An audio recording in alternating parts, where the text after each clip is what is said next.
Do the pledge.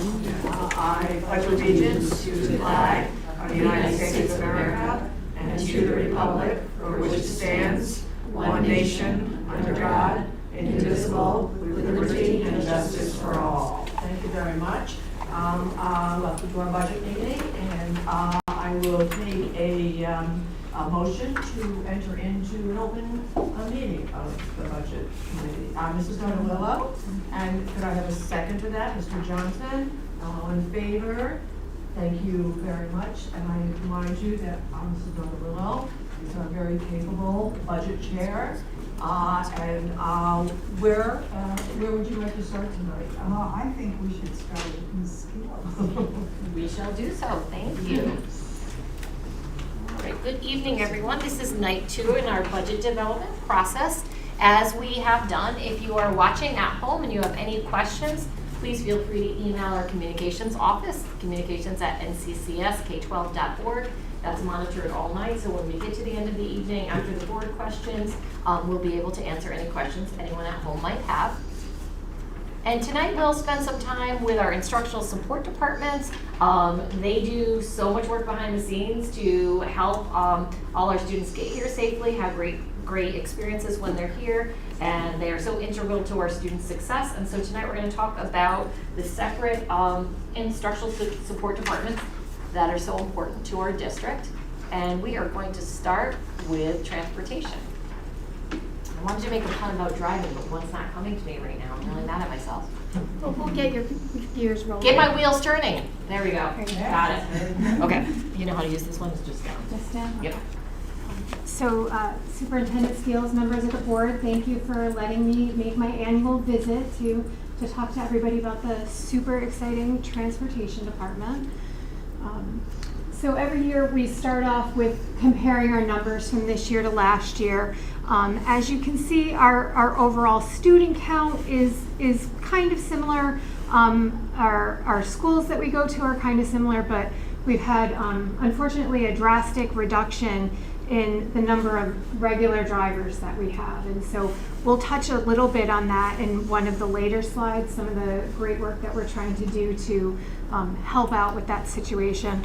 But for the most part, we stay static from year to year. We lose a little, we gain a little. It comes and goes.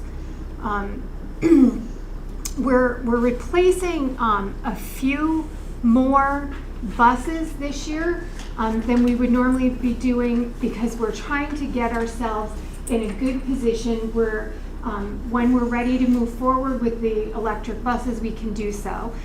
The first several buses up there, those are wheelchair buses. So the type of wheelchair equipped buses that we buy, they're called Type B buses. So they're not quite a full-size bus and they're not quite a small bus. They're on a large bus chassis, but as you can see, they hold 27 students, but more importantly, 3 wheelchairs. And the only type of wheelchair-capable EVs that are on the market right now only hold 12 passengers. And so that doesn't work for us. So in some forethinking, we're trying to purchase some wheelchair buses before the EV deadline, so that the manufacturers then have time to build the type of buses that we will need to buy down the road. So you'll see a few extra buses this year and next year to get us to the point where we can then transition, and then we'll be able to keep these buses through the duration up until we have to have only electric buses. One of the requests that we have this year is an upgrade to our Service Finder. Service Finder is the maintenance tracking software that we've been using for several years. They made a mandatory upgrade to it, so part of this is purchasing that, but the exciting other piece of it is an app called Wayfinder. So Wayfinder has a couple of really interesting functions. One of them is to be able to provide turn-by-turn navigation for the bus drivers. And as someone who has spent a considerable amount of time behind the wheel lately, driving with the route sheet in one hand, I look at it, I go, okay, turn left, turn right, turn left, turn right, pop it under my leg, drive a little bit more, get to the next stop, all while managing the kids and making sure I'm dropping the right kids off at the right stop and I'm making the right turn and all of that stuff.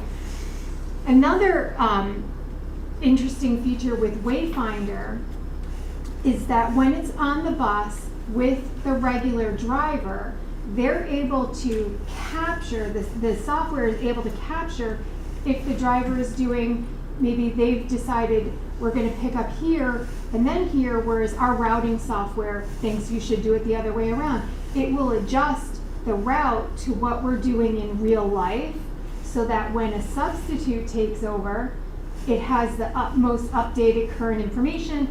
It will also track things like if the time is a little bit off.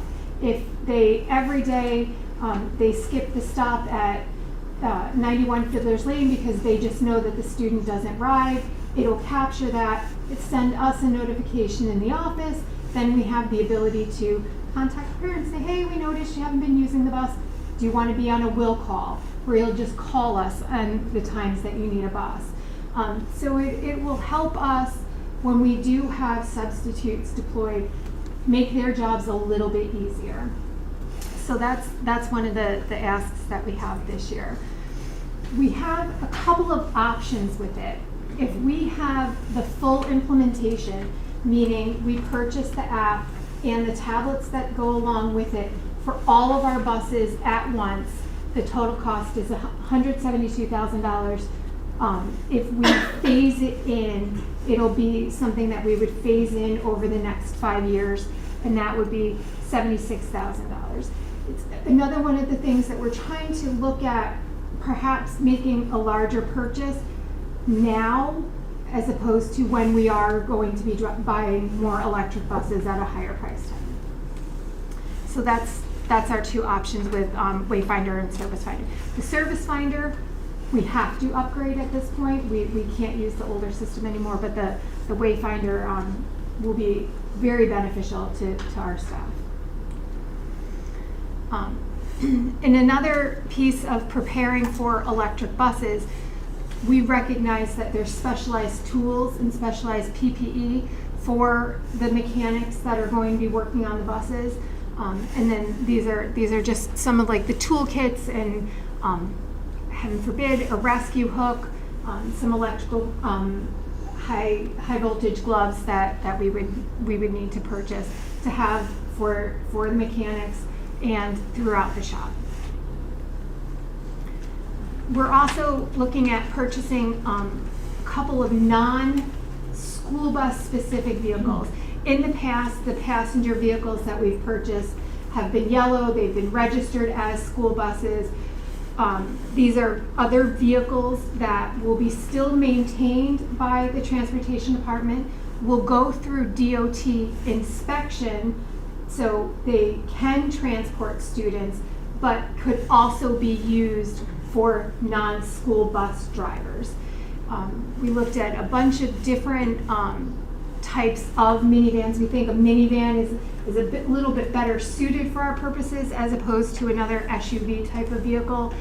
Reading reviews and ratings and miles per gallon, we felt like the Toyota Sienna made the best, was the best choice for us. It's all-time, all-wheel drive, all those good things. And so $42,000 each, and we're asking for two of them.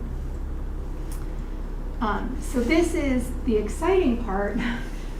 We've been working with Matt Stein and Julie in communications, and we've been really trying to push and advertise and think of outside the box ways to recruit. We know everybody, every industry, everywhere is hiring.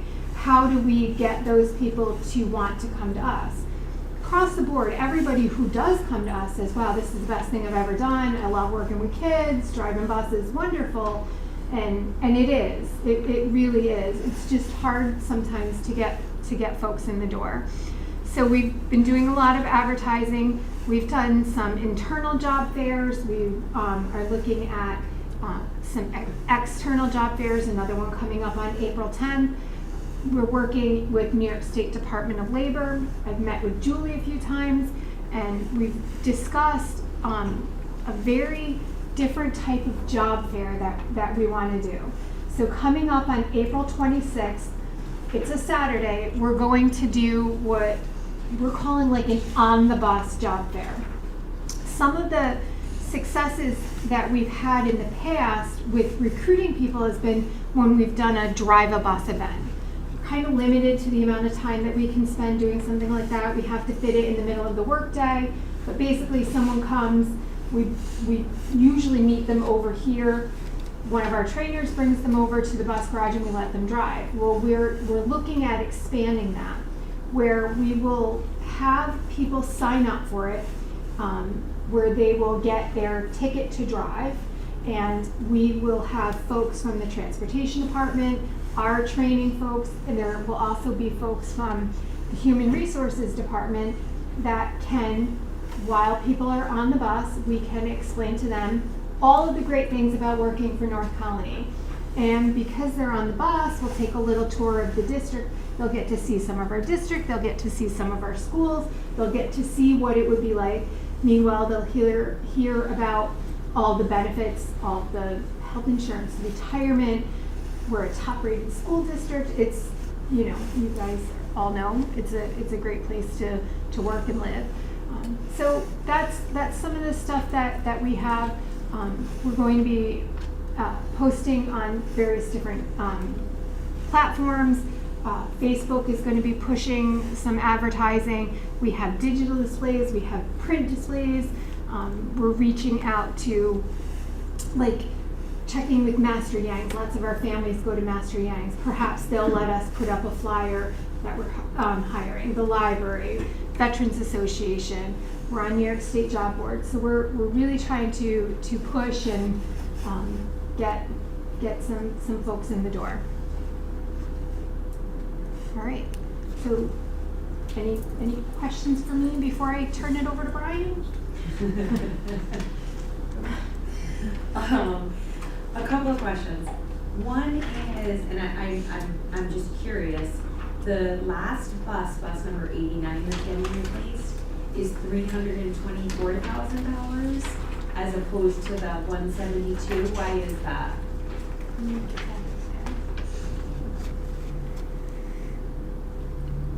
That is a typo. Oh, It yay. should be the same as the bus above it. Perfect. That is a typo. So I just saved us $170. And my question about they're preparing for electric buses. So I realize, we want to get a little bit ahead of the game, but we don't even have them yet. They haven't been delivered, but we have two. Okay. We have two. We're waiting for the finalized chargers to be installed. Okay, so this is stuff necessary to work on the two that are Yes, in they delivery. will be. And Okay. again, just trying to make a slightly larger purchase before we have to do the buses. Correct, great. I just didn't want to horse before the cart kind of thing. Yeah, no, we have two coming. Okay, great, awesome, thank you. Can we go back to the slide before this? And maybe Denise, this isn't for you, anyone can answer this. Why is there such a substantial jump in the number of non-public schools? 12's my former history teacher and English teacher here, is there a math teacher what's that, a third, 33% jump there? So we used to have far more. Okay. And then about 5 years ago, things petered off. And then now we're moving back up. We used to have in around 60 non-public schools that we would go to. How far do we have to transport? You have to live less than 15 miles from your home to the school that you're going to. So it's quite a bar. Yeah. I have another one, but I know Sam has one on the screen. You can go ahead. Okay, we both have the questions. It's the same question. So obviously it's very difficult hiring, fully understand that.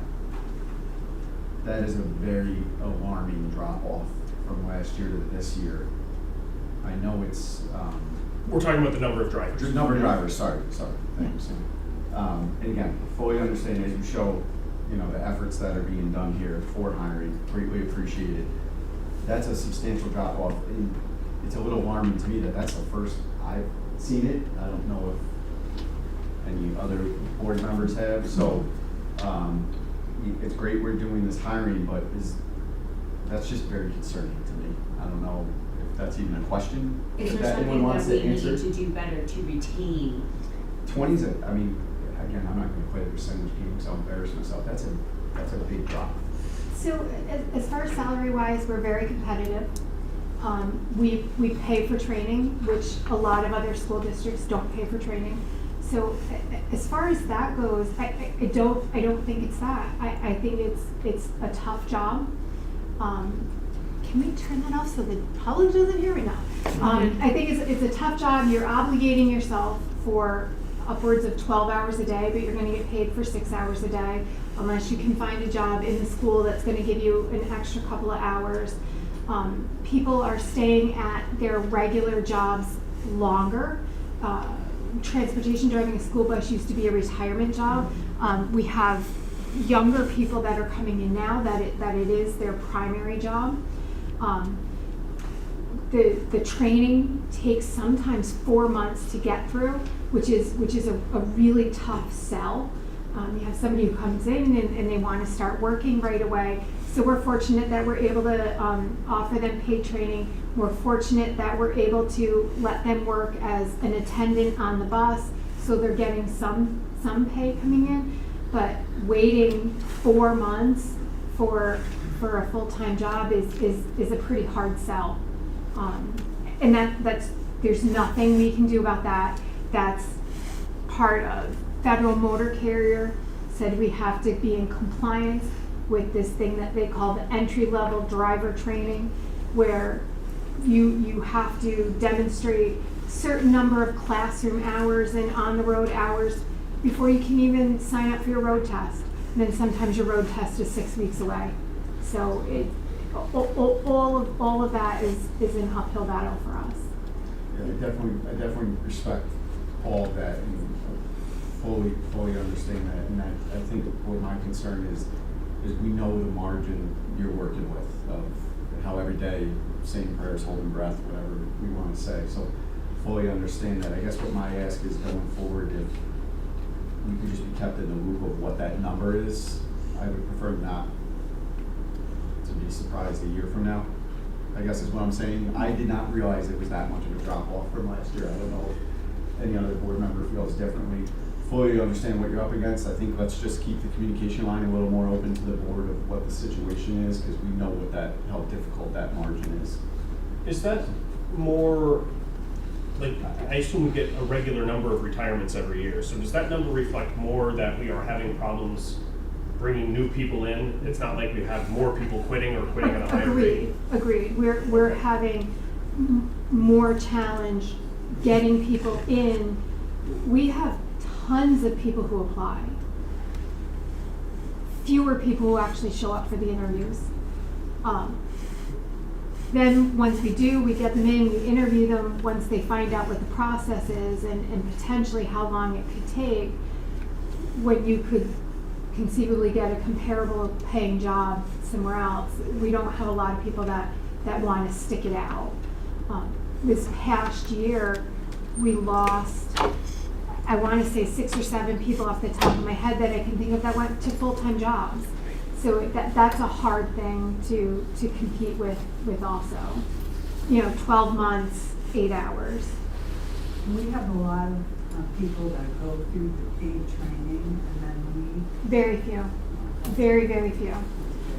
Because it takes a lot of your time to stick with it for 4 months, and if you're just here to get a license, you can go somewhere else and get it a lot quicker.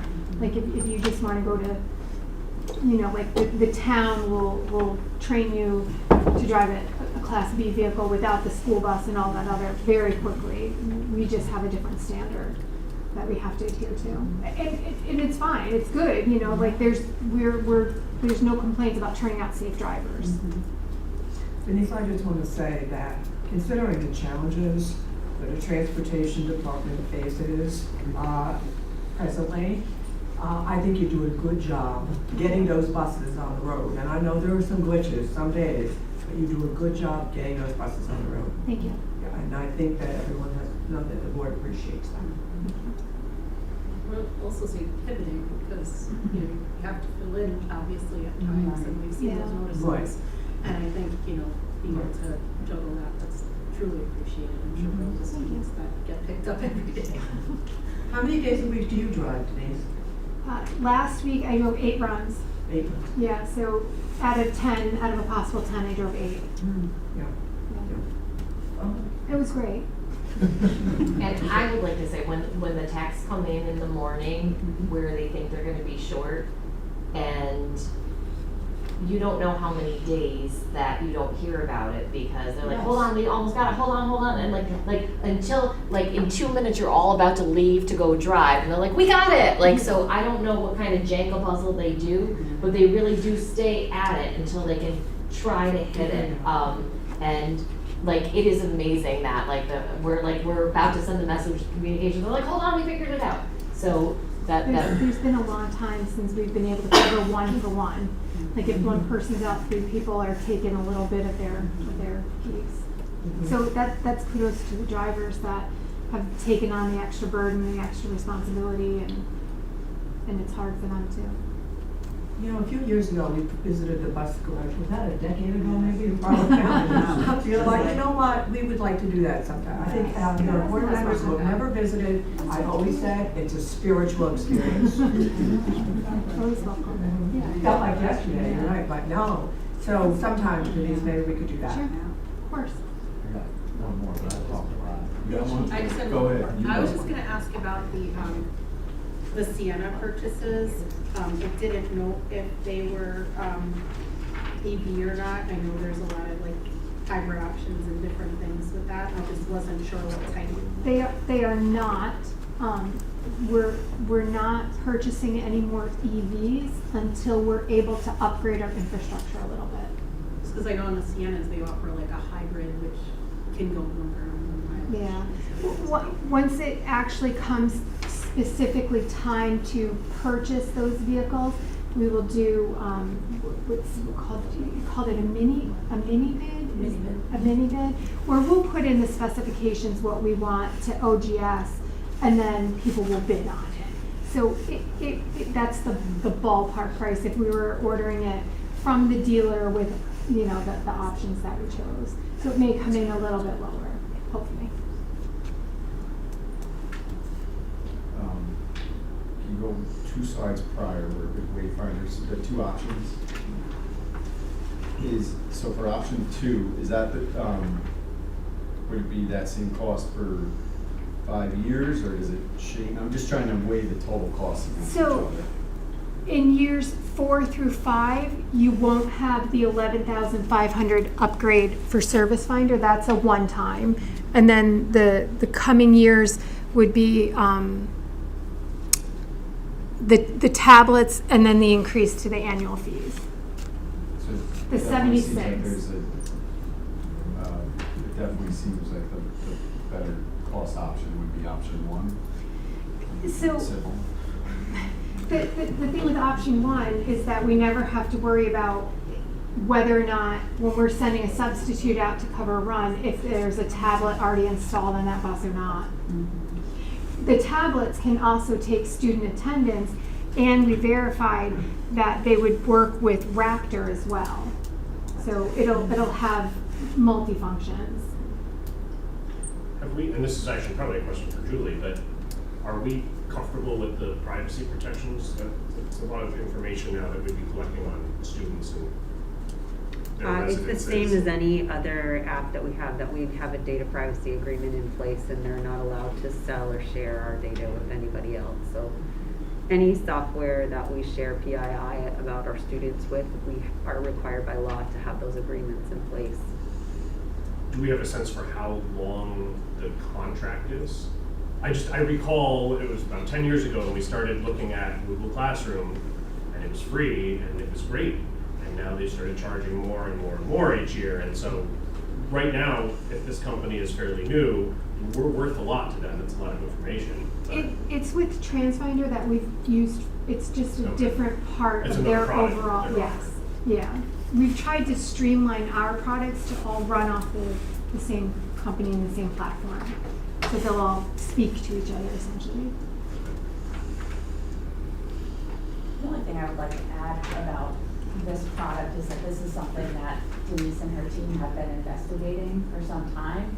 It's certainly not a must-have, but because of the shortage of drivers that we have and the amount of substitutes that we're using and the amount of time that Denise's team is driving and the mechanics are driving and routes are changing all the time, I also look at it as a safety feature because the tablets will actually call out the directions to the driver.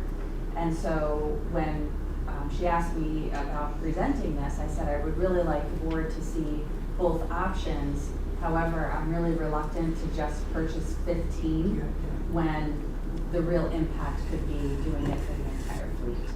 So, we'll continue to monitor where we are in the next couple of weeks in developing the rest of the budget, but it's really something we would like to include. does this hook into whatever app we were looking at a couple of years ago? That Yes, lets the parent or the student know when the bus is going to be there? Yes, which we just figured out what was wrong with it, why it wasn't working. Our zoner, our GPS wasn't up to speed, and in talking with TransFinder about Wayfinder, they discovered that for us. And it was a very small increase to get it up and running, so now it's running at 10 pings every less than 10 seconds as opposed to the 30 seconds, which is why it wasn't working before.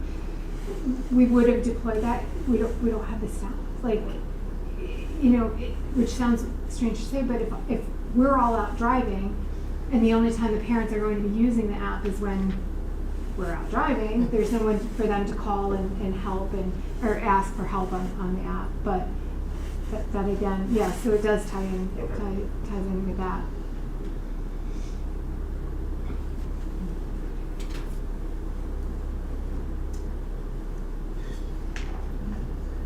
I was going to ask about staffing, but I saw I saw an earlier draft of the presentation and it didn't include several of the slides, so my questions have been answered preemptively, so thank you for that.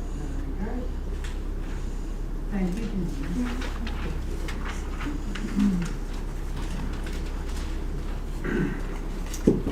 Mr. Kraft will take us through facilities and custodial departments. How's everyone doing tonight? So first, I'm a little disappointed that Mr. Deneen is not here to heckle me this year. I really say.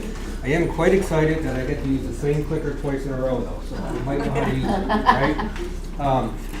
First, just to help a little bit with the Toyota Sienna thing.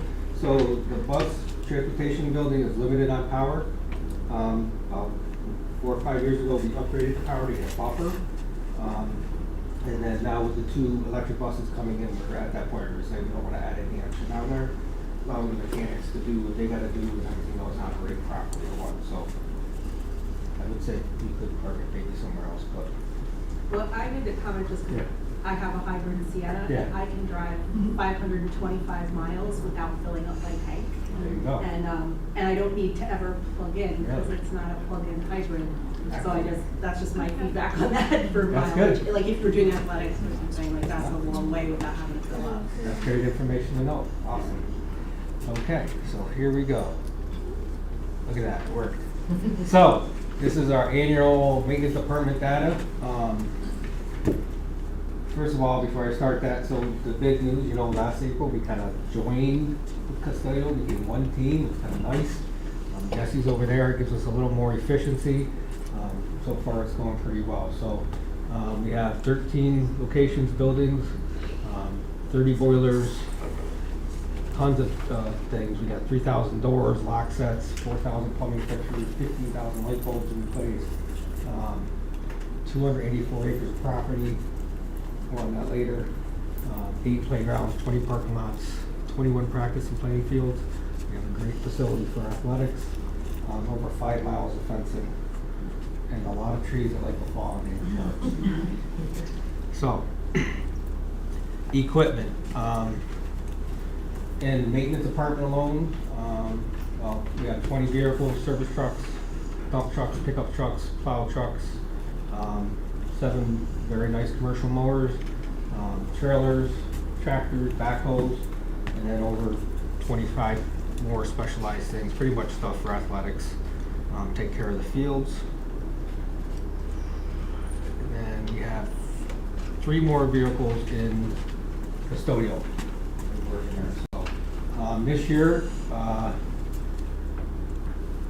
little debate over this earlier, but that's okay. Apparently I didn't request properly. So for the maintenance side, we're requesting a new F-350 with a plow at $70,000, which we've been good with that budget for a couple of years. Hopefully it stays there.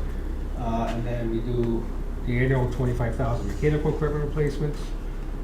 Basically that we do HVAC, air conditioners, things like that, other equipment, window air conditioners, small rooftop units that go like $3,000-$4,000 in case we need them without being planned for. And this is the maintenance department vehicle replacement plan. So that's the one truck T76. It's a 2009 for this year, and then I always pick 2 for every year in hopes. So we'll see what we can do. We do have a little problem if you look, because it's like 2009, 2008, 2010, 2011, 2009, and a bunch of 2012. So we got a group of trucks that were bought at one time that are actually one of the 2012s, T81, is starting to cause us quite a bit of trouble. So we got about probably 5 trucks to get there. But we do talk to Paul, Transportation. He lets us know, even if it's older, it might be better to keep. So, but basically, $70,000 to $130,000 a year is what we've been doing since I've been here. And then our yearly maintenance projects that we just kind of put into the budget is playground mulch, which we're going to start next week or over break. Window shade replacements, which Jesse's going to take this year. That was something, the money always showed up in my budget. Mark always did the work, so we're going to continue that theory. Parking lot striping. And then abatements as needed if we get an emergency abatement or something. Parking lot striping I'm pretty happy with. Grounds department is taking over a lot of that. We do it internally and we actually get it done now to a degree. Custodial department. Same thing, we got 12 buildings. The big thing here is we have about 53 employees total with office staff and cleaners. Really primarily cleaners, like 3 of those are office staff. Each custodial worker cleans about 28,000, 31,000 square feet a night. It's 8-hour shifts, so they have quite a sizable job to do. It takes a special person to be a custodian worker because you come to work and you clean the same thing every single night, basically. Some of them love it though, so. There we go. Custodial vehicle list, and this is where I made a mistake. So we'll recognize I didn't officially request the custodial van to be placed. So, Consider it official. okay.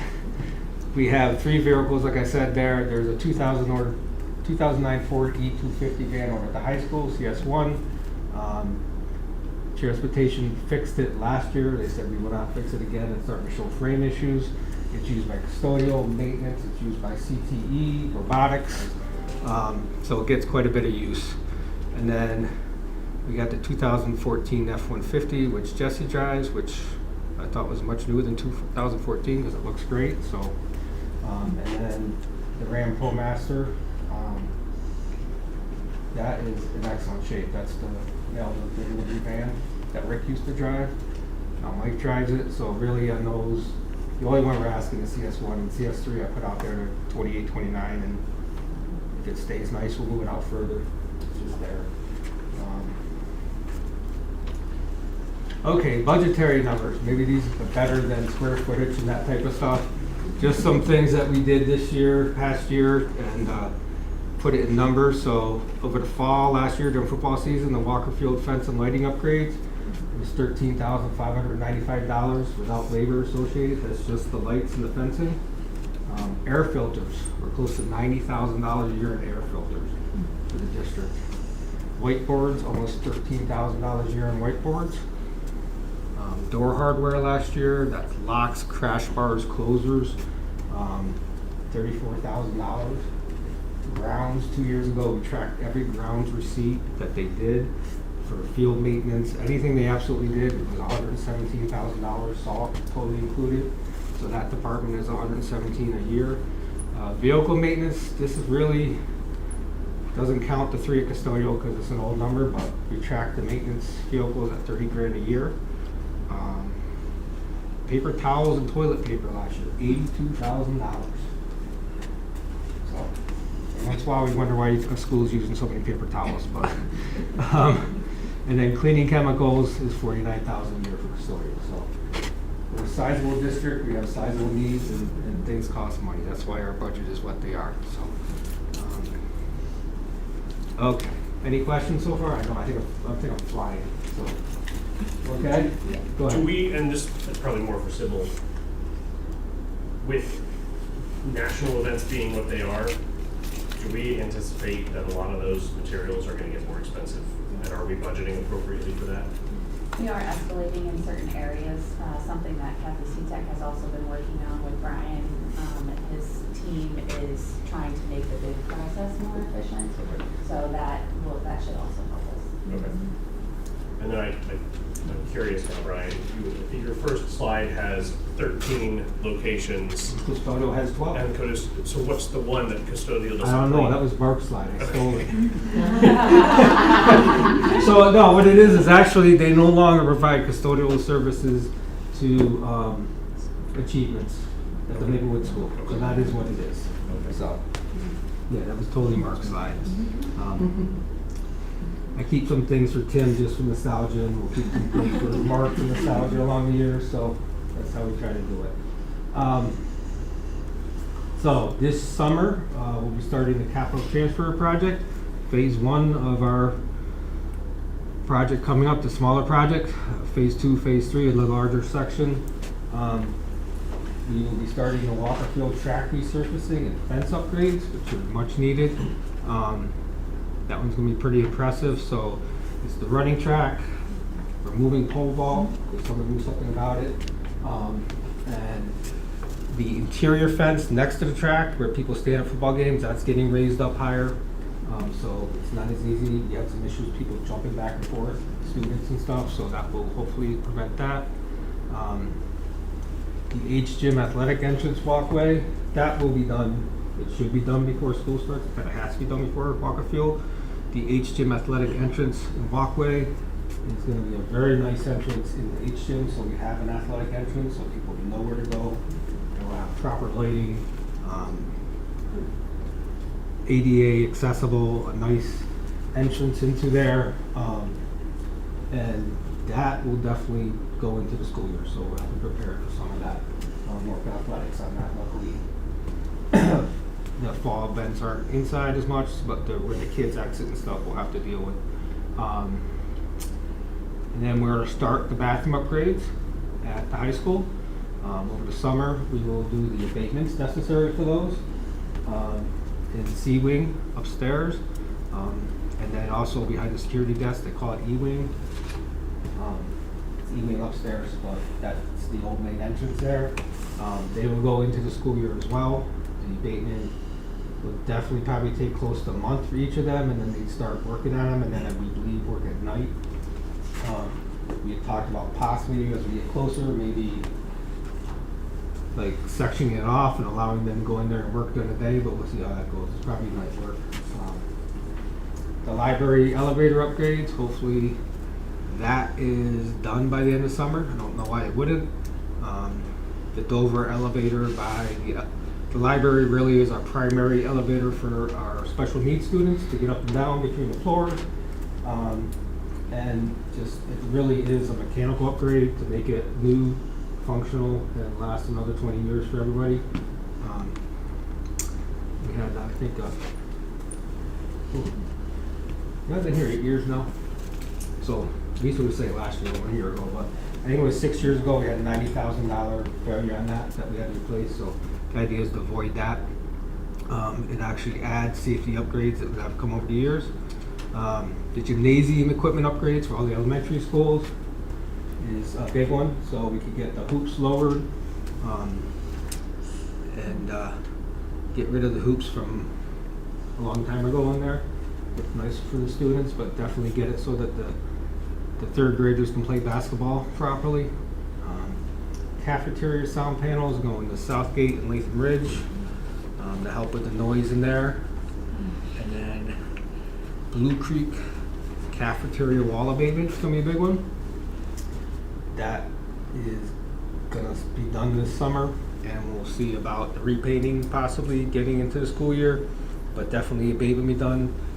Everyone's been there and seen like the brown patches on it. It was starting to crumble and peel away a couple years ago.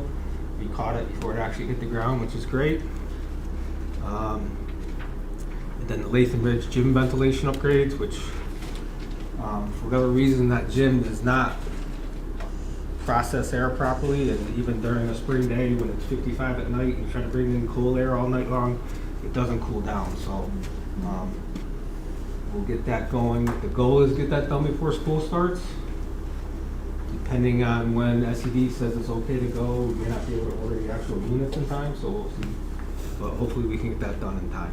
We're working on a couple different ways to speed that up. So, any questions on that slide, or? No? Good.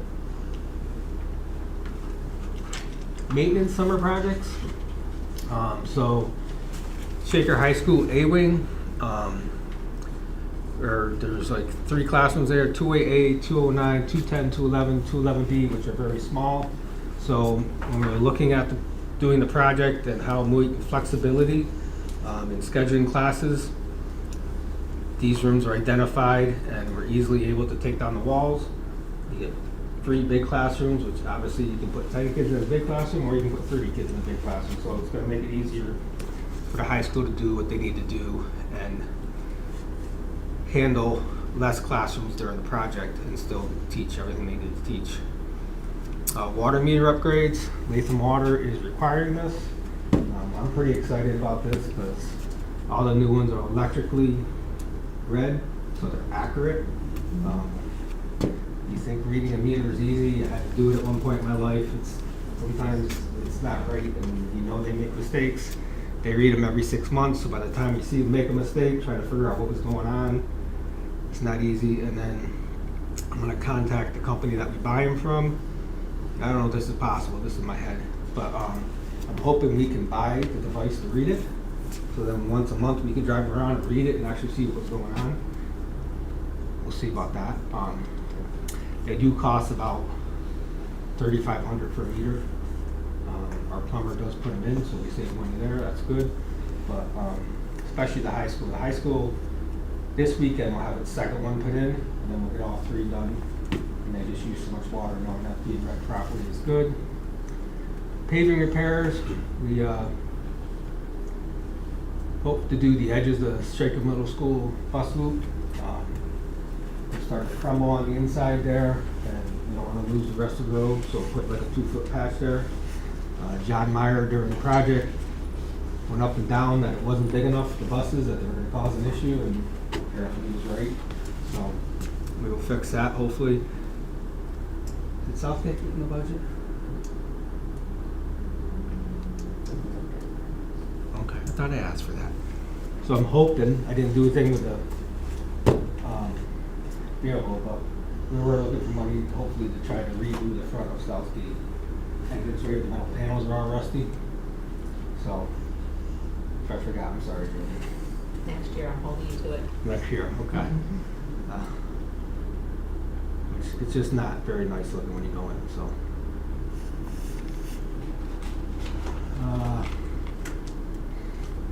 So these are just what our maintenance staff would be doing. Hopefully we'll be doing the speed humps at Blue Creek. Transfer project support, any site work, plumbing, electrical creates a ton of support for the maintenance staff. the custodial staff moving things in and out of rooms. It's a ton of support, so it puts the tax on us, but that's how it works. Continuation of smart board installs across the district. We've made a big effort to that across the past couple of years. And the Shaker Middle School Library replaced broken floor outlet boxes there. So the ones that were installed 20 years ago or something are plastic, and it's not, people are stepping in and tripping, so.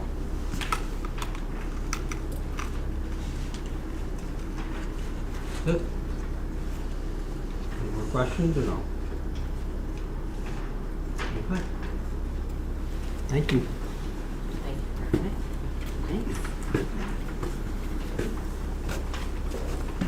Hello. I'm so happy to be here tonight and not to be on my own night and to be here with the rest of my colleagues. I realize it's starting to get later, so I promise I will try and keep my presentation at a fairly high level. But if we need to delve down into the details, I'm perfectly happy to do so. Please just raise your hand or holler. I'm happy to jump in. I don't actually have COVID. I just had a terrible cold this weekend, so if you can't hear me, I can take this off. So let me know if this is muffling too much. But I don't wish my cold on anyone. It was not fun. Without any further ado, I'm going to get started. So we generally have this slide up every year to tell you who our staff is. I'm not going to go through every name, but I will mention Keith Sprague, because he's sitting right here. He's my assistant director, and he is also here to answer any very detailed questions about some of the network equipment we're purchasing. Back behind the wall, much like Oz, is Ryan Moore, who is doing our live streaming for tonight. So if you see him when you're leaving, we'll all thank him. So thank you, Ryan. You will see we have 2 open positions right now. One is what we used to be looking for, a cybersecurity officer, which now we have changed the title and gotten much more response. It's now called a network information security analyst. So we are hoping to interview both for that position and the network and systems technician rather shortly. We do have some good candidates for both. Some technology stats, which again, they did not change very much this year, so I'm not going to spend a lot of time looking at them. You're going to notice that the PCs look like we bought a lot more PCs. In reality, we just kept some of our old PCs. These are some HP EliteBook 2-in-1s that we've actually been able to repurpose a lot of them as touchscreen Chromebooks using the Chrome OS Flex licenses. And they worked out really well, so we've kind of kept a stash of them just in case, because they're useful for that purpose. Everything else has stayed relatively the same. You're going to notice that the number of our touch panels is going up as we install more ViewSonics. We have not really been installing more TVs this year. In fact, you'll see that number has gone down because we've had some break. And I would foresee, you'll see in some later slides, that the number of TVs that we purchase in the future will be significantly down. We'll be buying more touch panels from now on out. So we'll start with, under instructional hardware, our Chromebook replacements. Much like most years, we're going to replace grades 1, 5, and 9. We stick our Chromebooks on a 4-year replacement cycle. And in reality, if you know Google actually will support them for more than 4 years, but unfortunately, after a Chromebook has been in a student's hands for about 4 years, it's really pretty beat up. And if it weren't really beat up, by that point the battery only lasts about 15 or 20 minutes, so it's time to replace. So we always schedule it to go every 4 years. The nice thing about this timing is it really lines up so that as you start 9th grade and you leave 12th grade, you turn yours in and you're done. The only grade you're not going to see on there that's in that cycle is kindergarten. We actually assign them every year to a particular student, but we have them leave them in the classroom, and we only replace those every 4 years. And if you were here last year, that was our year to replace kindergarten. You'll also see that there are a few that we buy every year as replacements for SPED. Those are they're highly ruggedized ones, and for students who couldn't use those EliteBooks that are a little more fragile. And then we have some Chromebooks that we buy for staff.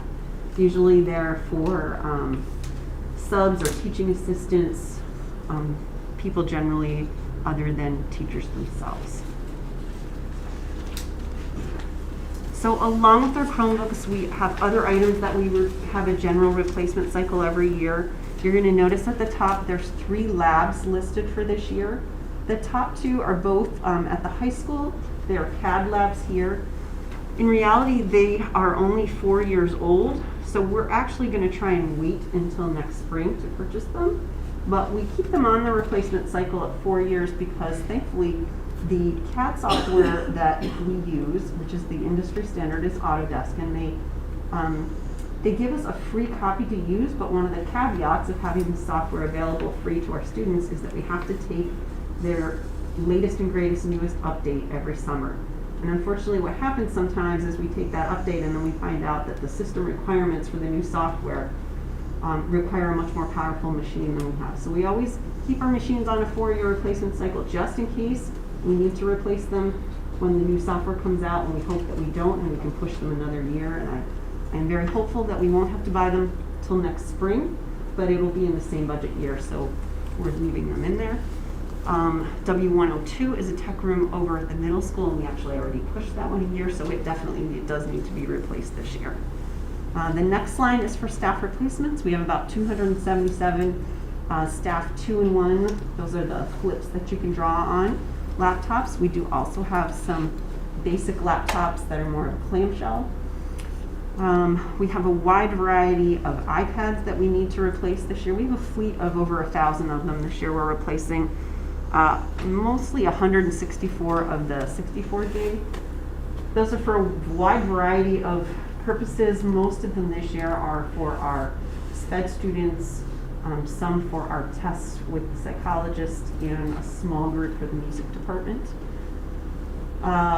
There are 14 more rooms at the high school that are replacing an old school projector with a ViewSonic touch panel. So those are in our normal replacement cycle. You'll see some more ViewSonics in my next slide, but these are pure replacements for projectors that were in the classrooms.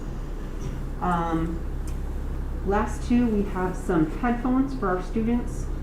These are super durable ones for our elementary and middle school students. They use these when they're taking the CBT for state testing and just general online learning on their Chromebooks. We also are replacing about 40 a year of a specialized headphone with a microphone that has noise canceling. The state actually recommended that for our ENL students and for our SPED students with the accommodation that they can use the speech to text feature in their tests, that we buy the special noise canceling mics so that if there are other students testing in the room, their voices don't interfere with it. So those are all the things that we're just replacing things that we already have, what we call our replacement cycle. Next, we're going to talk about new requests that departments have asked for. So the first one is for the art department. They would like a vinyl cutter. This is similar to the one that's in the innovation lab at the middle school, but this is for the high school in the art department. It does not require fryance here. It does not require ventilation. So it's just a pure cutting, mechanical cutting, not a laser. Sorry. Then next is also for the art department. They've requested 3D printers in their art classrooms. So in the elementary schools, it's 2 per elementary school. I believe it's 4 in the middle school, and the rest are at the high school. Next, we have some iPad minis. So these are separate from those other iPads because this is actually a new request for iPads, not ones that we already had. This year, we purchased a new software that allows us to have electronic hall passes, and these will let the hall monitors be able to look students up on that new system, both at the high school and at the middle school.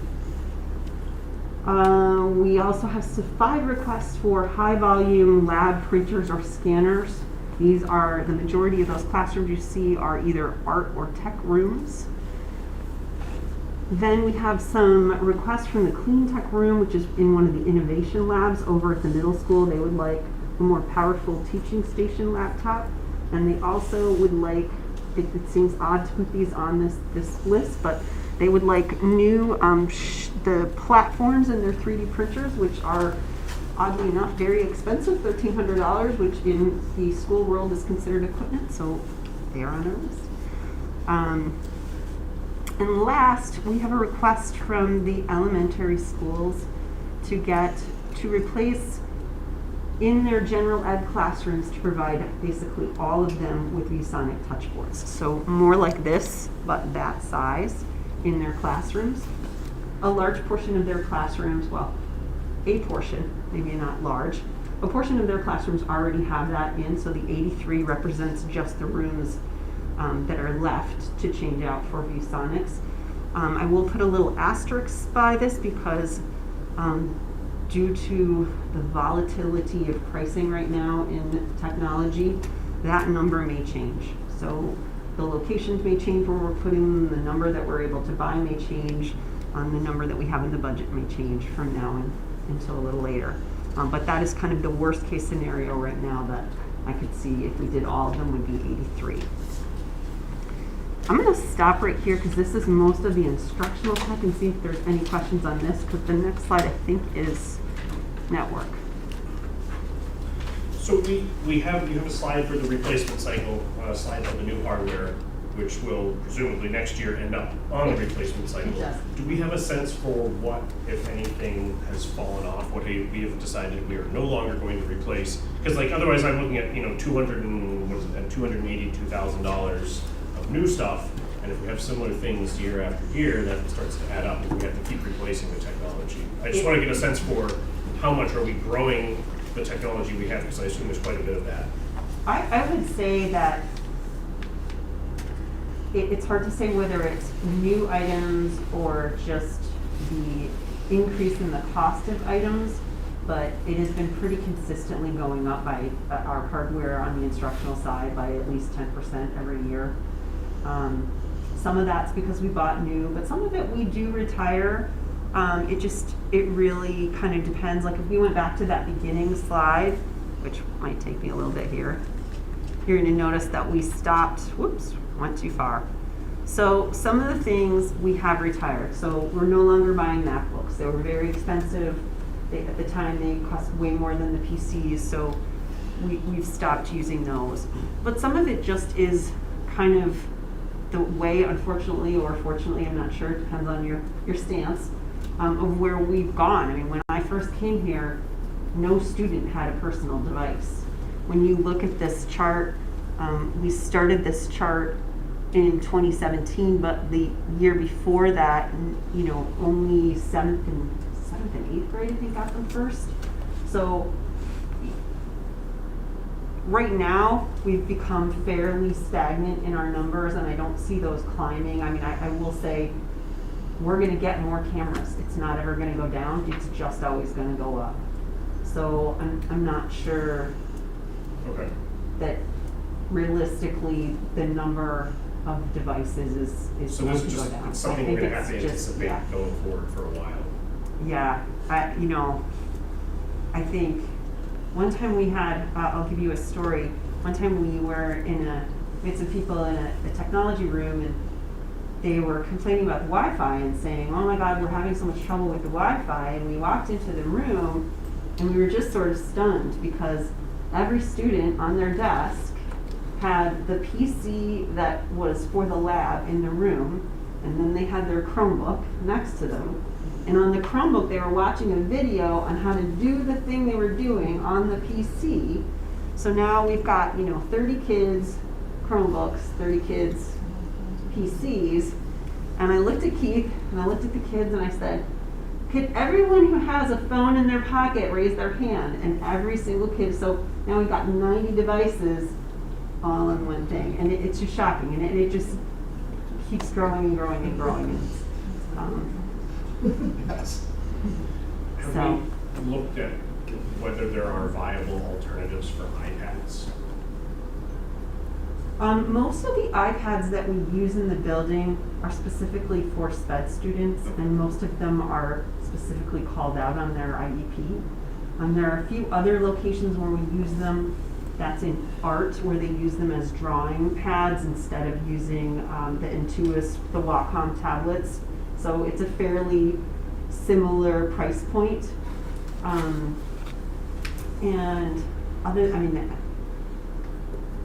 There hasn't been anything that we've been able to get that's been a similar item.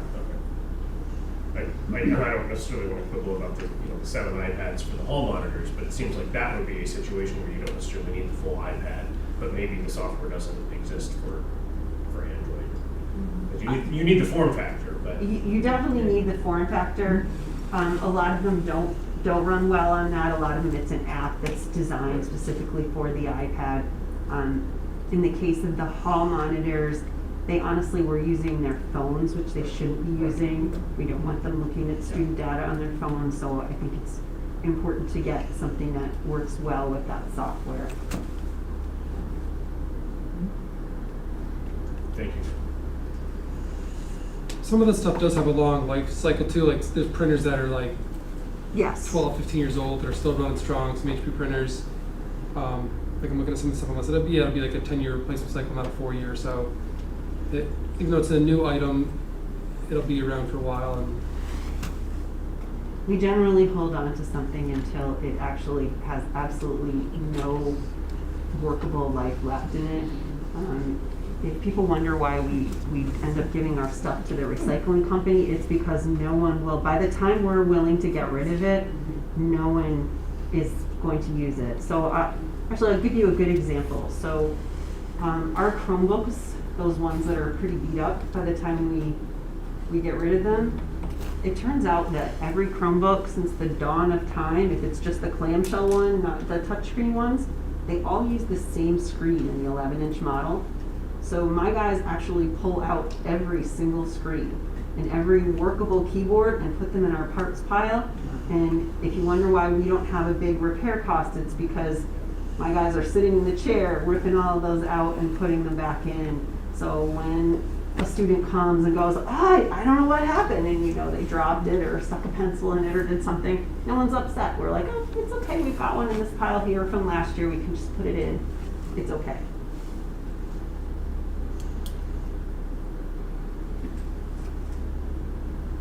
Okay, any more? Any other questions on the board? All right, so we'll move on. Oh, wrong way. Are you gonna go to the infrastructure? I have a network one. I took a break in the middle before we started this because all of that was instructional, so that's okay. We've got I promise, not many more slides to go. So last one, well, not the last one, there is one more. We'll talk about network infrastructure, and I will try and stay fairly high level on this one. This year, we're planning to mostly replace wireless access points. So you're going to notice in years past, we were replacing a lot more switches. That number is pretty small for next year. We normally reserve an amount of money to replace servers every year. We are purchasing Wi-Fi hotspots for students who have no internet at home. So we still are doing that. We really don't have a lot of those students in the district, but we do always have some. We do every year, unfortunately, have to pay licensing support on our Wi-Fi and switches. The next line is for licensing support on our battery backups and some replacement batteries, and specifically some replacement batteries. So these, if you don't know what a UPS is, it's an uninterruptible power supply. They're used for large servers and network closets. So at our middle school, we have a giant, huge, multi-module battery that runs everything in there, and parts of that are going to need to be replaced. We also have some network monitors, both for temperature and traffic on our network, that we're looking to purchase. Every year we purchase an amount of just kind of raw cable on schools, because our wonderful, where's Brian again, our wonderful maintenance department actually does run cable for us. And I really want to recognize him and his department, because in most districts they actually have to outsource that, and it costs a lot of money. And in our district, all we're doing is paying for these measly spools of cable, and his wonderful guys are running it for us, so it is fabulous. Next, we have a firewall purchase. Our firewall maintenance contract is going to be up next spring. This is not really a July purchase, it's a next spring kind of purchase. It could be next spring that we might be able to extend our current maintenance agreement on our one. But the number we've put in here, much like the Wayfinder software, If we buy a multi-year for the firewall, they usually kick in it pretty much kicks in at the cost for new hardware with it. So next spring we'll evaluate whether or not that makes sense to either just try and get a 1-year contract extension or to go forward and get a whole new setup and another multi-year contract. We also, on the back end of our phone system, have a number of what they call gateways that need to be replaced. So you'll see that number in the phone upgrade cost. The next 3 lines are actually some items that used to be on the custodial budget, but slid over onto ours during the transition with Mark, which kind of makes more sense. Mark used to handle all of the utilities, but we now have taken over the utilities that really we were kind of behind the scenes doing anyway. So it makes a lot more sense for us to be paying the internet and dark fiber bill than the custodial department. So you'll notice there's about $200,000 more in our network budget this year, but it really isn't more. It just transferred over from custodial's codes. The last 2, one is some emergency backup cellular network coverage that we're looking at for our phone system and some of our other systems. And lastly, we always include in for some 24/7 monitoring, cybersecurity monitoring of our logs and other systems. Our guys are good and they're here working very hard through the day, but if something happens at 11 o'clock in the night and it's going to spread, we want someone to automatically start taking over and taking action for us, and that's what that service is for. And lastly, I'll say, to the best of our ability, we always try and either use something that generates E-rate aid or BOCES aid, so you'll see our estimates at the bottom for that. Those actually could go up, but we conservatively think we'll at least get that. And the last item is actually sort of a big one for us. Currently, our department does have a vehicle. Historically, it has been a bus or some vehicle that was used previously to transport students and couldn't safely do that anymore, and so we would inherit it. Our current vehicle is a 2007 Suburban. It has 82,205 miles on it, and it is not doing great. I will say that Denise's mechanics have kept this thing running like just awesome.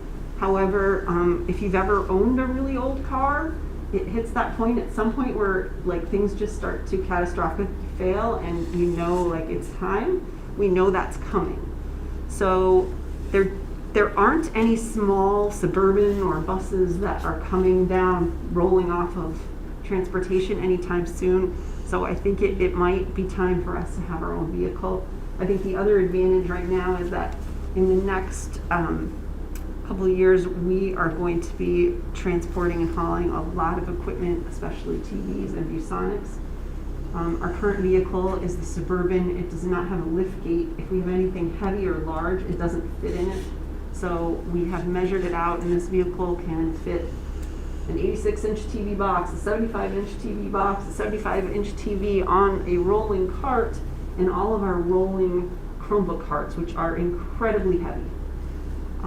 So that is our request. We are estimating that it will cost $65,000, but that right now, until we put it out to bid, is just an estimate. One more thing that I forgot to mention when we were originally talking about Chromebooks, I am this year more than any other year, just because of the kind of volatility in the tariffs. I am a little bit concerned about the price for a lot of our items. We've already had some vendors who have retracted their quotes and said they're no longer valid and they're not willing to even requote them yet. So we put a number in for the Chromebooks that, if you were looking, is higher than other years, but I just am not sure, and I would rather be safe. I'm hoping that we don't. I'm hoping that we can buy a $288 Chromebook, but I'm not sure. So that's it.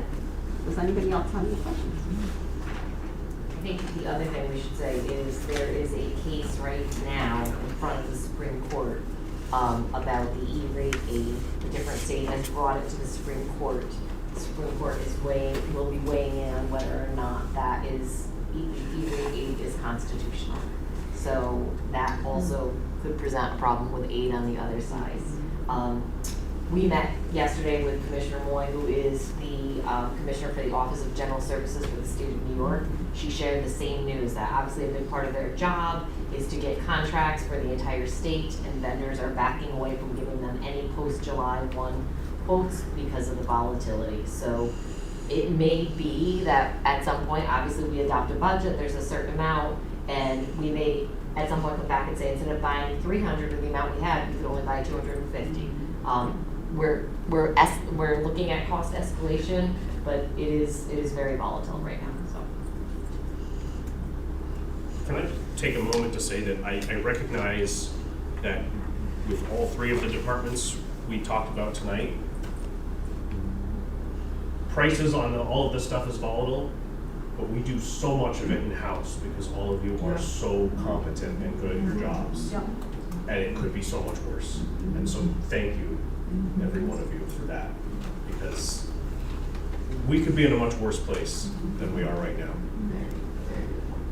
I appreciate you saying that very much, Sam, and I would just like to add that Brian and Denise and Julie have been tremendous partners in the budget development process to me and to my team, but also in this second year of me being here, they have been very curious and willing to try new things and to work on really maximizing efficiencies in their own departments and with the district. So they provide just a significant service to our kids and our families, and I enjoy working with them very much.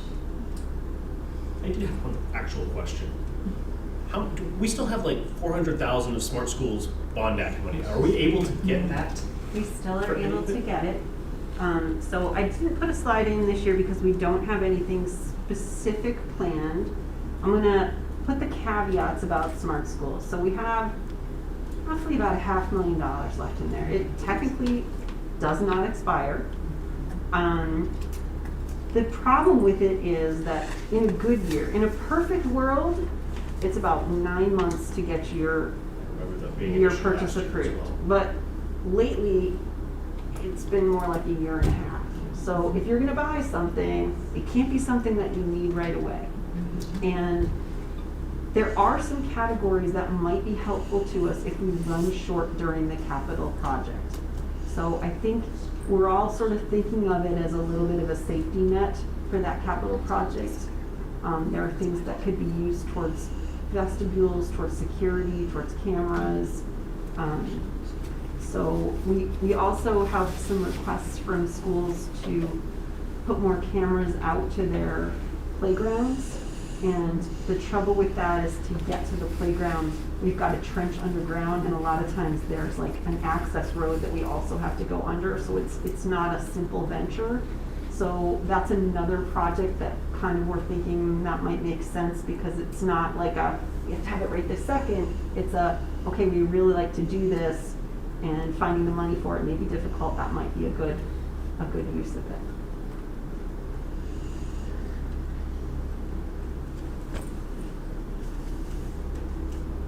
Any other questions? Well, thank you, Julie. Julie, And I'm yes, glad you thank cut you. that highlight. Because, we're very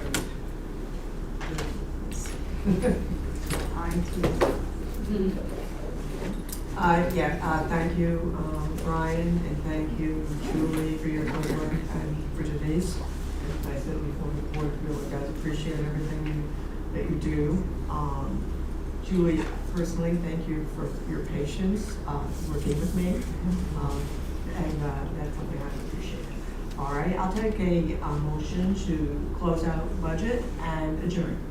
Mrs. Jeter, and a second, Mr. Cannon, and all in favor? Thank you very much. Thank you all.